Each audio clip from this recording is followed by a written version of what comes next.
Hello friends, നിങ്ങളുടെ അടുത്ത് ഇങ്ങനത്തെ ഒരു കുപ്പി എടുക്കാനുണ്ടോ? എന്നാ വാ, നമുക്കൊരു അടിപൊളി പെൻ ഹോൾഡർ ഉണ്ടാക്കാം കേട്ടോ. ഈ ചില സാധനങ്ങളൊക്കെ ഇല്ലേ, നമ്മൾ എത്ര എടുത്ത് വെച്ചാലും വീണ്ടും അവിടെ ഇവിടെയൊക്കെ കിടക്കുന്നു. അവന്മാരെയൊക്കെ നമുക്ക് എന്താക്കാം, ഒരു പെൻ ഹോൾഡറിൽ ഇട്ടിട്ട് ഇനി സൂക്ഷിച്ച് വെക്കാം.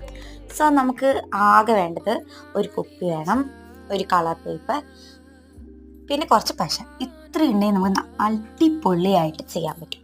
സോ നമ്മളിതൊക്കെ കട്ട് ചെയ്തെടുത്തിട്ടുണ്ട്. ഇനി നമുക്കിതൊന്ന് കവർ ചെയ്തെടുക്കാം.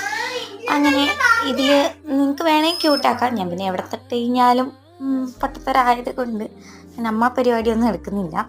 എന്തായാലും ഒരു മിനിറ്റിൽ ഇത്രയൊക്കെ എനിക്ക് കൊള്ളിക്കാൻ പറ്റത്തുള്ളൂ. സോ എങ്ങനെയുണ്ടെന്ന് എന്തായാലും കമൻറ്റ് ചെയ്യാൻ മറക്കരുത് നിങ്ങൾ കേട്ടോ. സോ ഇത്രയേ ഉള്ളൂ. പറഞ്ഞു വന്നപ്പോൾ നമ്മൾ അവസാനം നമ്മുടെ പെൻ ഹോൾഡർ ഉണ്ടാക്കി കഴിഞ്ഞിട്ടുണ്ട്. ഫൈനൽ ലുക്ക് നിങ്ങൾക്ക് ഇഷ്ടപ്പെടുമെന്ന് ഞാൻ വിചാരിക്കുന്നു. അപ്പോൾ എങ്ങനെയുണ്ട്? ഇഷ്ടപ്പെട്ടാൽ ലൈക്ക് ചെയ്യാനും സബ്സ്ക്രൈബ് ചെയ്യാനും മറക്കല്ലേ. ടാറ്റാ.